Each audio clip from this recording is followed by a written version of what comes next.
If workplace culture is your jam, you're in the right place. Check out this episode of Culture Secrets, the podcast dedicated to creating workplaces where both employees and the companies thrive.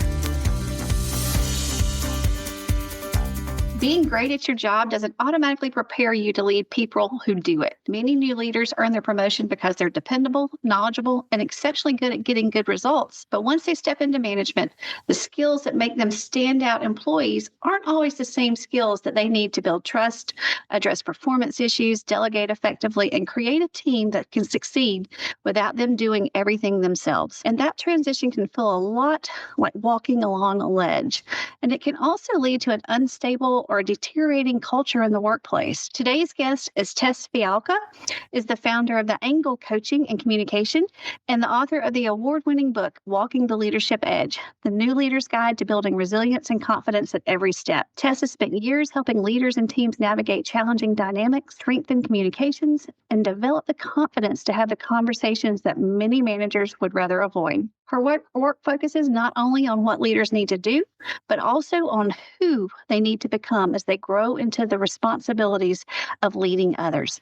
In our conversation today, we're going to explore the shift from top performer to trusted leader, the communication habits that can send a new manager over the leadership ledge, and how expectations, accountability, delegation, and team alignment shape work culture. Because culture isn't built only through big strategies or carefully worded value statements. It's built in the everyday moments when a leader chooses clarity over avoidance, development over control, and courage over comfort. So Tess, welcome to Culture Secrets Podcast. I'm excited to have you today. Thank you, Chellie. I'm excited to be here. And I'm excited that I now discovered your podcast. You've got great content on there. Yes. Thank you so much. I said it grew out of my own book, Culture Secrets, and the interviews that I did with the people in that book. And it has just kind of grown and grown and grown. And it's been a fun little side thing that I wasn't expecting from the book world. But hey, like some things land in your lap and you just keep them going. Mm-hmm. And I think what we have to say aligns so well with each other's messages and everything, because I talk about building that culture and the role that leadership plays in how we define our cultures in the workplace, and then how we create them, and then how we manage them and keep them growing. And I know you do a lot with building leaders up and helping them come across the skills that they need to actually build those teams in a way that work more effectively and more efficiently in the workplace. Tell me a little bit about what is Walking the Leadership Ledge, and how did you get started in this type of path as well? So I have walked my own leadership ledges throughout my career, as I think any of us who are, especially those of us who are a bit further along in our careers would probably attest to. But I developed a passion for leadership and management when I went to work for a management consulting company.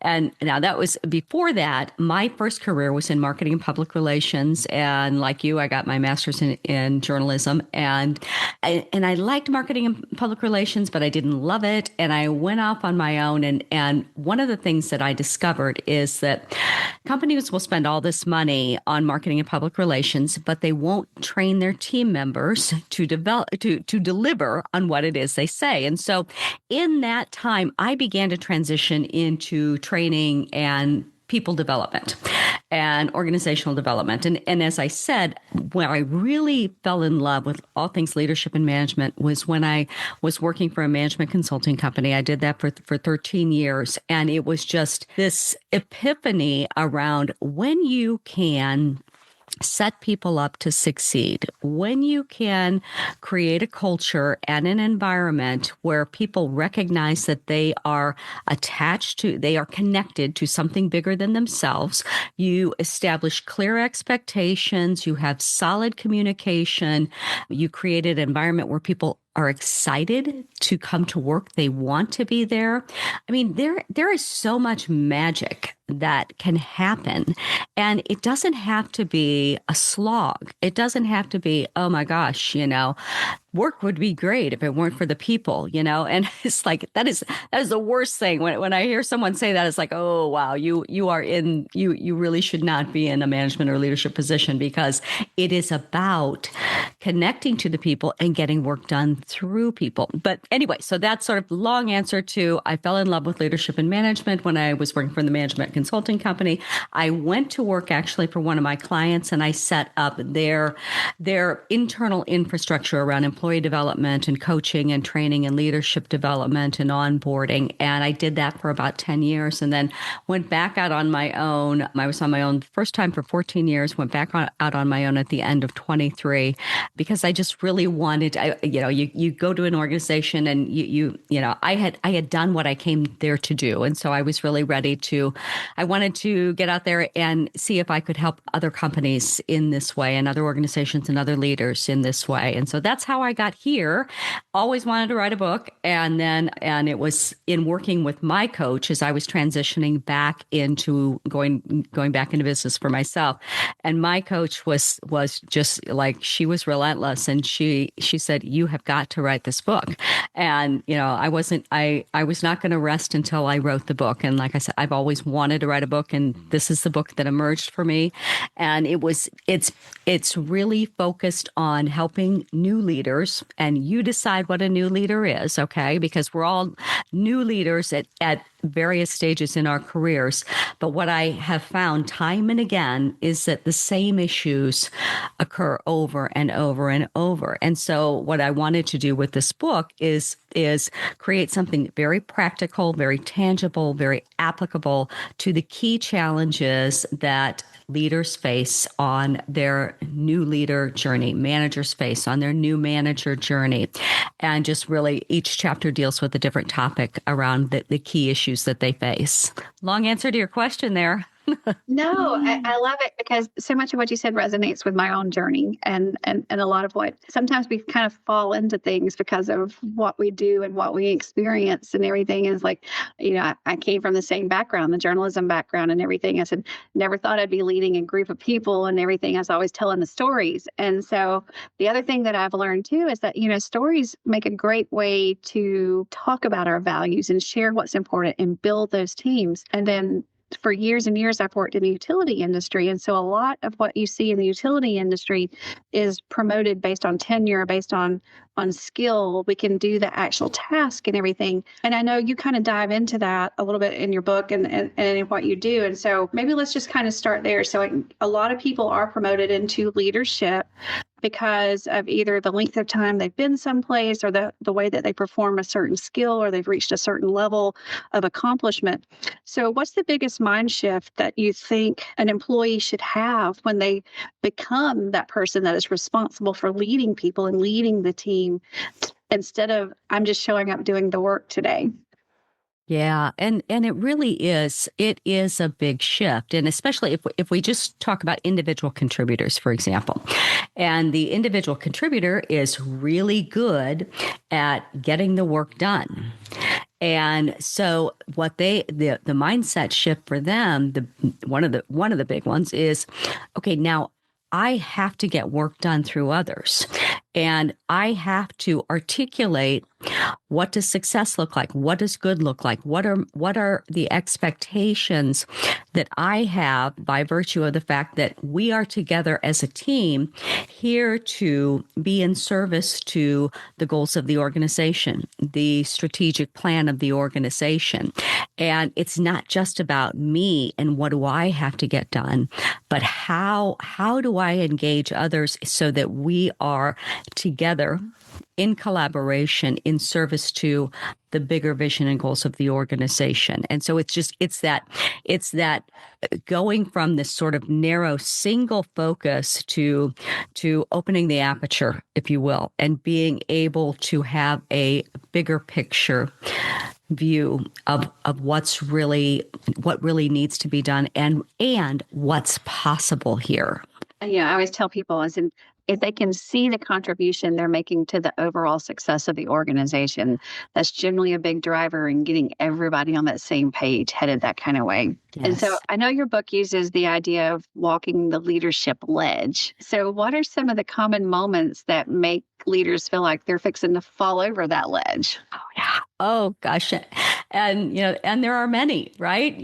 And for all of us, I think, we've all fallen over that ledge, but for the new leader, it's having the difficult conversations. It's setting the expectations.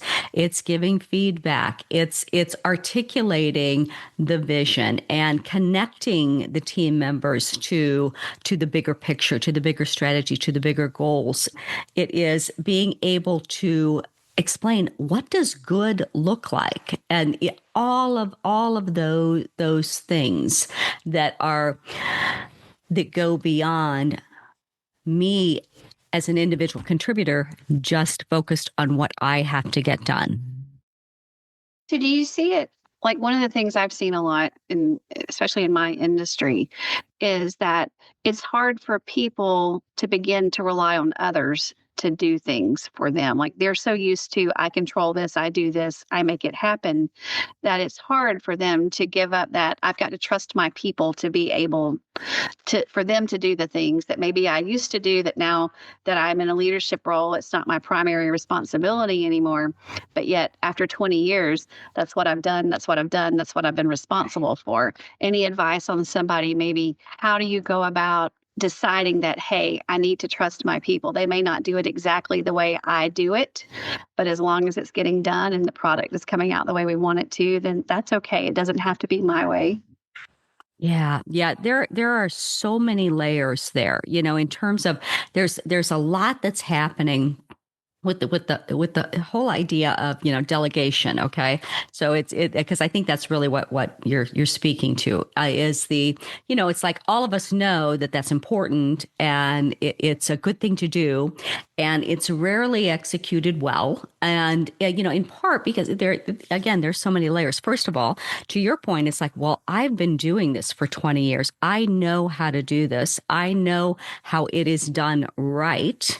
And, my way is the way of doing it right. And so there's that attachment. There's the identity attachment around, I did this very well for many, many years. And if I let go of this, what happens to me? And those are often things that leaders who, again, they were very successful, and now they have to lead people, and they have to be able to scale their capacity. They've got to think bigger picture, and they've got to be able to get the work done through others, and they have to let go of what they did so well. So if we think about delegation as a way in which we are developing our people and we are engaging them, and the leader has to wrap their head around the fact that it's not about you. I mean, I'm sorry, but it's not about you. It's about what we are here together to do. And you may be holding on really tightly to, this is the way I've always done, and this is what made me successful in all of those things. But what got you here will not get you there, in the immortal words of Marshall Goldsmith. And so if the organization is calling upon you to step up, then that means that you then have to call upon your team members to also step up. But you don't just call upon them, you equip them. And so there is the identifying, okay, what are the things that you are doing? You do an inventory. What are all the things that, if you take a couple days, ideally like a week, and you're writing down, virtually everything that you're doing, during the day, and you're looking at that list after a few days, or I know it's ambitious to say a week, but at least after a few days, and you're looking at that list and you're saying, okay, what on this list are the things that only I in my position can and should be doing? And then it's the reality check. It's the, okay, I'm doing these other things that, Sam and Betsy on my team could and should be doing, but maybe I haven't equipped them to do that. And so the identifying, what shouldn't be on my list, and what are the things that I as a leader, only can be doing, and then I'm engaging my team members and saying, all right, so here's where we're headed as an organization, as a department. These are our goals, and I recognize that for us to move in the direction of achieving those goals, we are going to need to more effectively utilize the resources and the talent in this department. And so this is what I'm seeing. I'm seeing, Betsy, you are really good with the details around these particular things. I would like to work with you to teach you what I've been doing in this area, because this is an area where you can grow and on your path to become a more effective team member. And it frees me up as the leader so that I can focus on these other strategic aspects of my job that the organization now needs from me in my position as a leader. And I'm also, because I'm really attached to this thing that I'm giving to Betsy, because I've been doing it for 20 years, because we have to be realistic around the human being. Okay. And so Betsy, I'm going to show you where to get the data. I'm going to give you some examples of how I did this in the past. And, I may even say, for the first couple times, I'd really like it if you'd follow this structure. And then as my trust in what Betsy is delivering, because I've clearly articulated what I need to see from Betsy in terms of her taking over this particular responsibility. I've given her examples of what good looks like. We also have created a cadence where, all right, she's taking on this responsibility. We're checking in on a regular cadence, and she's letting me know how it's going. She's showing me where she is in the process. I'm giving her feedback. I'm giving her some guidance. I'm not swooping in, but to keep me from swooping in, because I did that for so long and I was so committed to the way that I did it, I need that. Maybe I don't want to articulate that out loud, but internally, I need to know that Betsy is delivering on this in a certain way. Okay. And then when I have that trust in Betsy, and then I can let Betsy spread her wings and fly. But I have made it clear to Betsy that I believe that she can do this, and I know that she's going to be excellent. And I'm handing this over to her at a pace that I'm comfortable with. Now, granted, that's in an ideal world when we can do that. But it's the recognition of the human being is very attached to the things that made them successful, the things that they're good at. And so letting that go is hard. And so how do we create that transition, set that transition up when we can, because we can't always do that. But when we can, we're intentional about that transition and setting ourselves up to trust the other person and setting the other person up for success. Another long answer to your question there, Chellie. No, I was sitting here, like, I agree, preach it, and so, because, like, we all have our babies at work, like, or something that we created or something that we put our own spin on. And it is hard as you move up and your responsibilities grow to get rid of some of those things, because you do become very attached, especially if you've created something or that you've made it your own over the course of time that you've been someplace. But to add the new responsibilities, you generally have to get rid of something to make room for the next things that you're doing. And the thing, like, I work with my people a lot is like, just because you're giving that up doesn't mean you'll never have anything else that replaces it. I said, you can always continue to grow. You can always continue to develop. You may find something that you enjoy even more than that down the path as you make room and space. I told somebody one time when as I transitioned into the role that I was in now, is that the thing that was very surprising to me was when I had a few moments in my schedule where I could just stop and think. As I became the VP, you didn't have all the daily tasks that you had to do in another role or something. It's like, and you found a little space and time in your schedule. Like, it's amazing how many ideas that when you have time to just stop and go, okay, so what could we do? What could things look like? And, I think it's important as you shift into that leadership role to to be aware of that is that you're going to come up with new things. You're going to come up with better ways, or you're going to come up with new ideas you want to try with your team.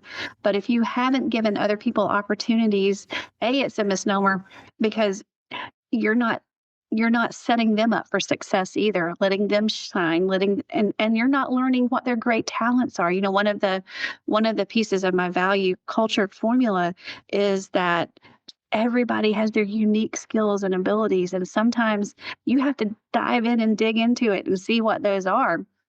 And so when you give them a new task or you give them new opportunities, you see things that you might not have seen before, and you realize, hey, it may not be how I did it. This could actually be even better than what I did, or be more beneficial to the group as a whole.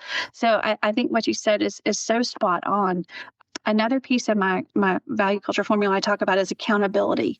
And oftentimes for new leaders, accountability is hard because it means you have to have some hard conversations with some people.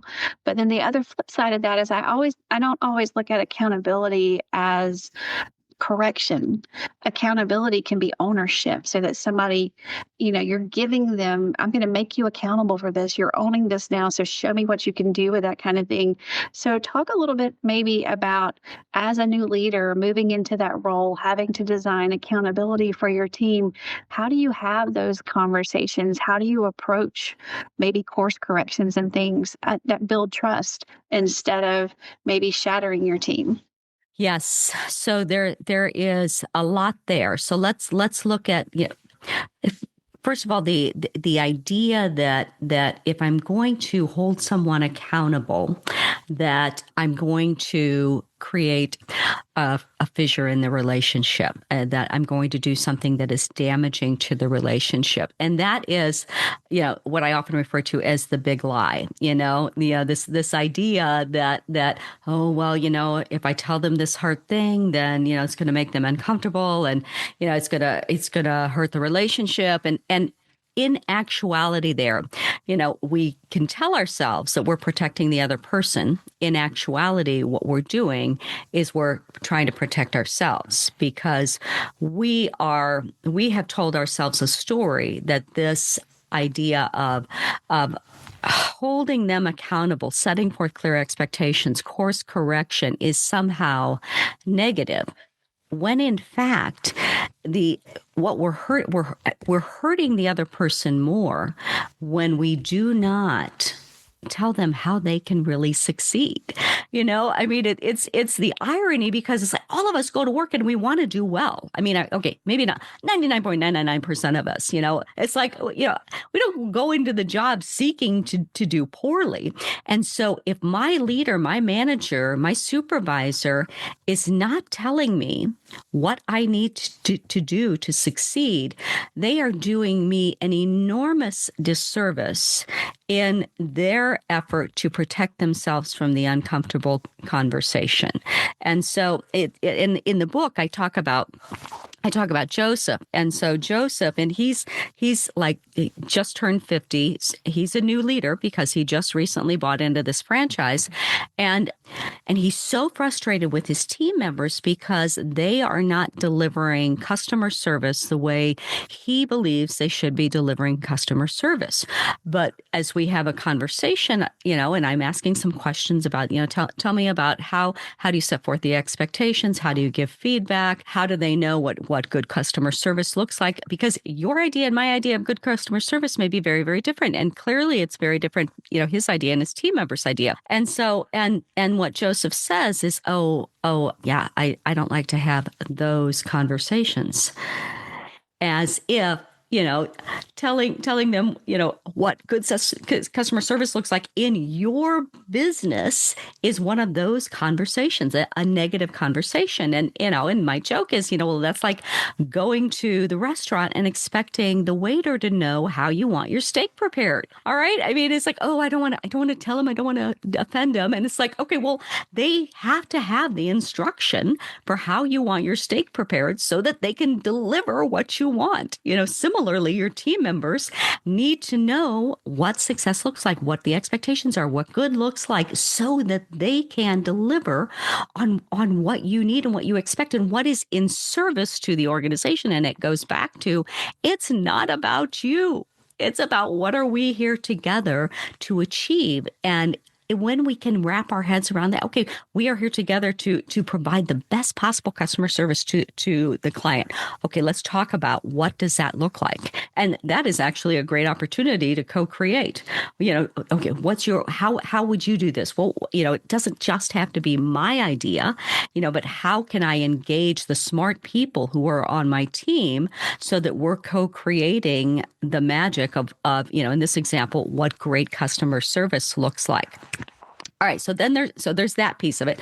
So if we have the mindset of creating a culture of dialogue where we're having regular conversations around what's going well, what are we challenged with, where are we at on these objectives and these goals and so on and so forth, then it's not like you have to have these it minimizes, it mitigates an environment where you're having to have accountability conversations and difficult conversations and those heavy big things that people avoid because they're scary and they're hard. But if we're having ongoing conversations around, hey, what's going well, what do you need from me that you're not getting? Hey, this is what I'm seeing, how you're really thriving in this area and doing really well, but seem to be having some challenges in this area, and we're just creating an ongoing conversation, then it just really mitigates the scary, air quotes here, conversations and the hard conversations, because there's ongoing dialogue.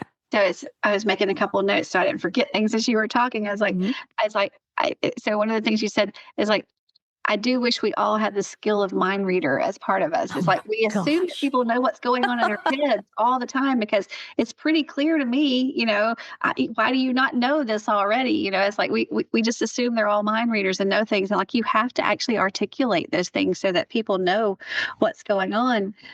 The other thing that I've really seen, especially, the last 5-8 years maybe, is that employees really do crave that feedback. Like you said, nobody really shows up with a mentality, I'm just going to go to work and suck today, and so, but they really do want that feedback, both positive and negative. They want to know what I'm doing right. What can I do to make it better? What can I fix? How can I improve? And so I'm seeing that more and more, especially with our newer generations that are coming into the workplace. And so, I think that idea that accountability is that one time a year, let's do your annual review kind of thing, is we just need to throw those out. And oh my God, no, you need to be having regular check-ins throughout if you're waiting till that one time a year to have the conversation, you've already lost that person as far as I'm concerned. If you're not giving them that, I don't want to say constant feedback, because nobody wants to feel like somebody's standing over their shoulder 24/7. But I mean, if you're not touching base, every couple of weeks and being like, hey, I saw that you did this. That's a great way to do it. Or, hey, have you thought about this? Or, those kind of conversations. And I think if leaders start looking at it with that mindset, that accountability piece doesn't become this, oh, this is going to be a horrible encounter, because we're doing it for both good and bad. We're doing it but we're doing it in a way that's positive, and it doesn't feel as confrontational or as rigid maybe as that formal review that happens once a year so that HR can check a box and say, hey, we did these kind of things. So, I'm making notes. I was like, I totally agree with Yes, 100%. Absolutely. And yeah, exactly. To your point in that, you can't have a once a year conversation. And my philosophy is when you do sit down and you have that conversation about, and that's usually about, the raise, the compensation and, in some organizations, bonuses and those should be separate conversations. But the conversations around how folks are doing, how the work is being executed, that's just a matter of, to your point, you're checking in and making sure that and that's part of leadership and management. Is everybody on the same page? Do we have clarity around this? Where are the questions? Where might confusion be? What are the roadblocks that we didn't anticipate that we're running into that we now have to pivot to address? And that happens with conversation. That drives me to my next point, because I think conversation and communication is so important on our teams. The thing that I think a lot of leaders don't do right off the bat is that they don't realize that not everybody communicates the same way that they communicate. And so I know trying to identify the different styles and what people relate to as far as communications go on your team can be something that derails leaders along the way. So I know you talk about this in your book, but what are some of the communication habits that new managers may not realize that they're doing that can hurt their credibility with their team or even confuse their team? Yes, yeah. I'll talk about that in three categories. And I'll use the individual contributor example, if you will. So you've got the individual contributor, and let's call him Liam. And Liam is really good at getting the work done. He gets after it. If he's on your team, you could count on him. He is going to execute.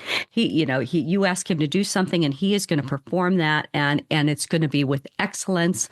Liam gets promoted into management, and now he's a project manager, say, and now he is coming across, whereas before he came across as confident and he was asserting himself in a way that enabled him to get work done. And now as a new manager, he's coming across as controlling and arrogant, and his team members are like, well, he just swoops in and he takes over, because his way was to get the work done, and and he did. That's what he did really well, is he swooped in and he got it done. And now what he has to do is he has to communicate to his team members that what they're doing matters. What he needs to build the relationships in, and he needs to articulate to them how they fit into this bigger picture. It's not a matter of Liam is just doing the work and they're picking up the scraps around them. He's got to shift his focus so that he may be of the mindset that he is always going to be the leader in front. He has to shift his mindset around being the leader behind, where he's supporting his other people, and the leader beside, where he is together with them, showing them how they can succeed, how the work can be done. So he needs to move from controlling much more to a more collaborative approach. And then, we might have, let's say we have Mary, and Mary she is cool as a cucumber. And, like the building can be burning down, and Mary is calm and she is collected and she can articulate what needs to be done. And so once again, as an individual contributor, you love having her on your team because, she's unflappable. And then she gets promoted into a leadership or management position, and she's coming across as cold and aloof.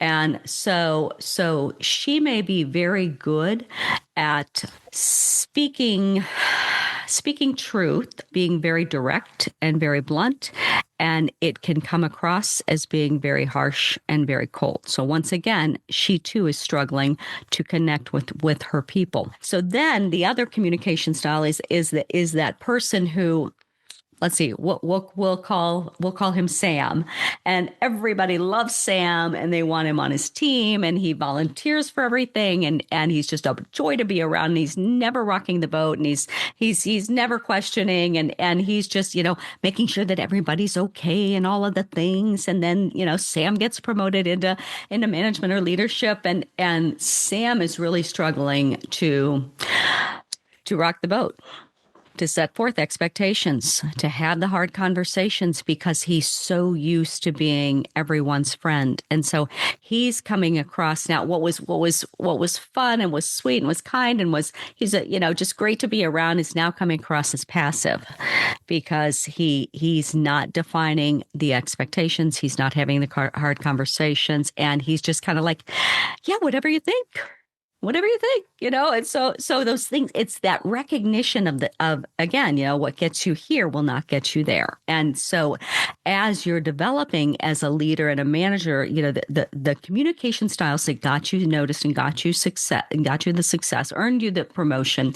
Now there's these whole different set of competencies, and they're all they all relate to communication and action and all of those things. But there's a whole different set of competencies that now you need to develop and that you need to learn as a leader. Did that answer your question? It's just like your streets, like what does they say? There's a balcony and a basement to your streets. Like what can be seen as a street by one person that can be seen as a hindrance by another, depending on how they're looking at it.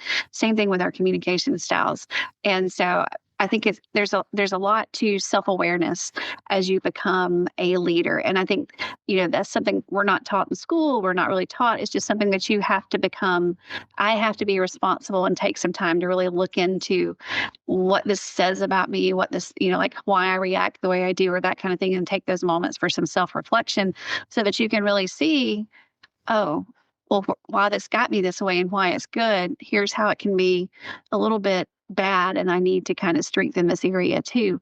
And I think that's one of the things we really fail with our new leaders is that we don't talk about that self-reflection piece that you need to have so that you can really kind of get an idea of how you are perceived across the whole, not just how you're perceived in a little pocket, but now how is this relating to the whole that's around you? Couldn't agree more. So true. Oh, yes. Self-awareness. Oh, to see myself as others see me. Oh, my gosh. Isn't that the truth? Yes. And I love the balcony in the basement and the thing is, too, it's like, it's not that you leave those strengths behind. You bring them forward as you're developing other strengths that you need and other competencies that you need as a leader. And it's not like you're becoming something that you're not. Liam and Mary and Sam all are going to remain, Liam and Mary and Sam, but the next iteration of them is if they can be a self-aware leader and if they can commit to growing as a leader, I mean, the next iteration of them, again, is like, oh my gosh, there's so much potential because the putty, the clay that is already there has really good strengths, and we want to build on those. Mm-hmm. Well, as I was getting ready for this podcast, and one of the things that kind of really stood out to me that I found that you do is your team alignment pact, because I do so much around culture, and it seems to me that this is a great way to start beginning to have those conversations about expectations, assumptions, different things like that. So tell me a little bit about this alignment pact and how it can be a great tool for leaders to use on their team to make sure that everybody's on the same page and heading in the same direction. Yes, it is probably one of my most favorite things that I do in working with teams. And so, I first of all, I use the word pact because the word is rooted in peace. And pretty much every team I work with could use a little bit more peace. Basically, the four core things that pretty much every team wants, they want trust, they want communication, they want accountability, and they want respect. And when I work with a team and I take them through a series of exercises, essentially those are the core things that emerge in virtually every team that I work with. And everybody can, they can wrap their head around that, right? We all want trust and communication and accountability and respect, right? But the thing is, what does respect look like to Chellie versus what does respect look like to Tess? Communication. How do you see effective communication on your team versus somebody on your team? Maybe your idea of effective communication is that when you send an email or a text or a Slack or whatever, then they're getting back to you to acknowledge that they've received it. From their perspective, they see that you have sent this message, and they're thinking, well, good communication is I respond within 24 hours, and then there's this disconnect, this misalignment.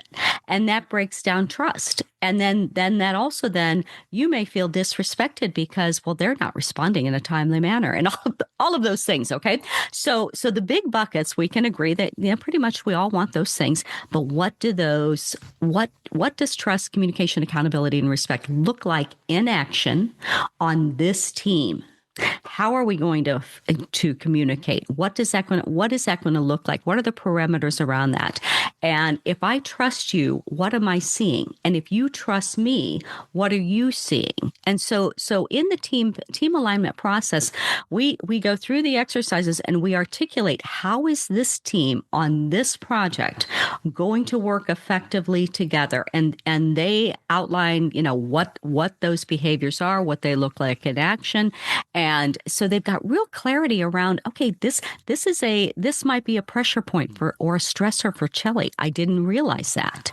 Okay, now I know that. And this is a pressure point or a stressor for me, and now you know that. And so how we have the playbook for how we work most effectively together.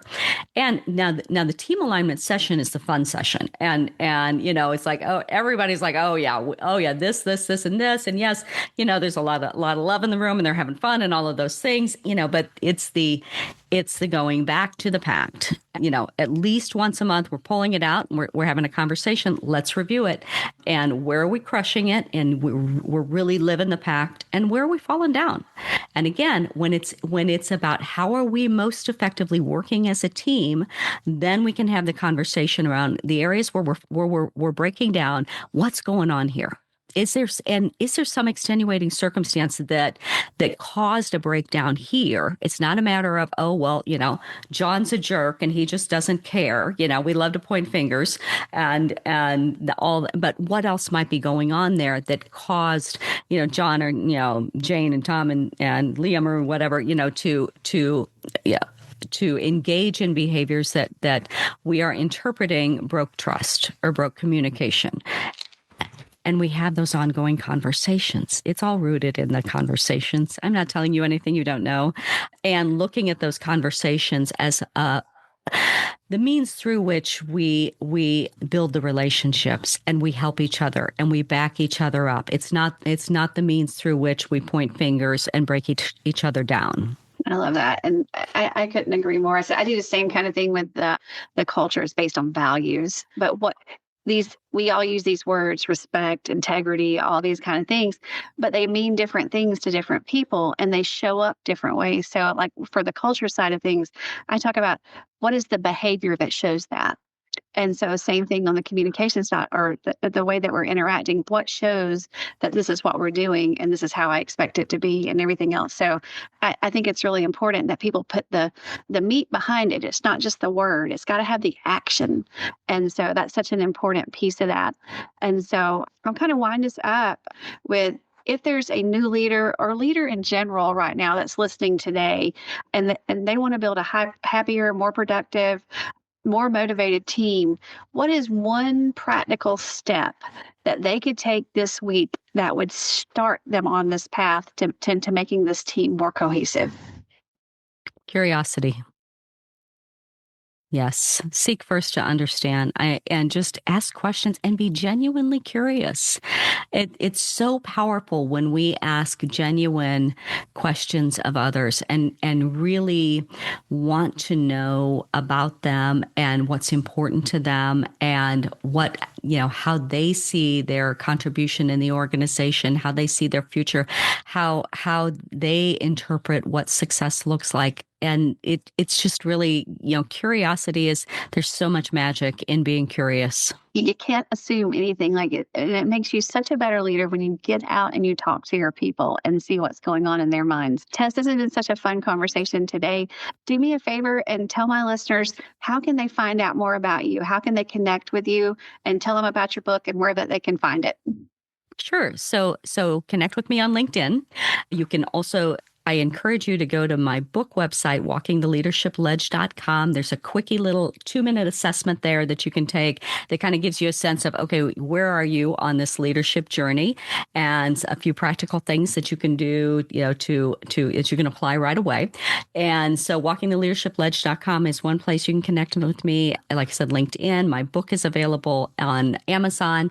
It's Kindle, it's Audible, and it's paperback. And there's also my business website. You can connect with me there, anglecoaching.com, ANGLE coaching.com. And so I'd love to connect with your listeners. Thanks again for sharing your insights with us today. I know my listeners will find some valuable nuggets in there. Like I said, I was taking notes too. So, I think that's the thing is like we're always continual learners and we always pick up tidbits when we actually stop and take a time to focus on these things that are important. So thanks again for sharing that. And for my listeners out there, make sure you check out Walking the Leadership Ledge. It's got some great advice in there for you. And I think it'll make no matter what type of leader you are or how long you've been in that role, it'll make you a stronger leader and it'll give you some things that you can do to strengthen your teams and the relationships that you have with your people. So that's it for the Culture Secret podcast today. Thank you for listening. Make sure you like and share this episode out. And until next time, keep building that strong culture in your workplace. Thanks for listening to this episode of Culture Secrets. If today's conversation resonated with you, we'd love for you to share it with a colleague or friend. And don't forget to subscribe so you never miss an episode. To learn more about building strong, people-first workplace cultures, visit ChelliePhillips.com, where you'll find resources, speaking information, and more insights from Chellie. You can also pick up a copy of Culture Secrets at your favorite online or in-person bookseller. Thanks again for listening. And remember, culture isn't something you talk about once. It's something you live every day.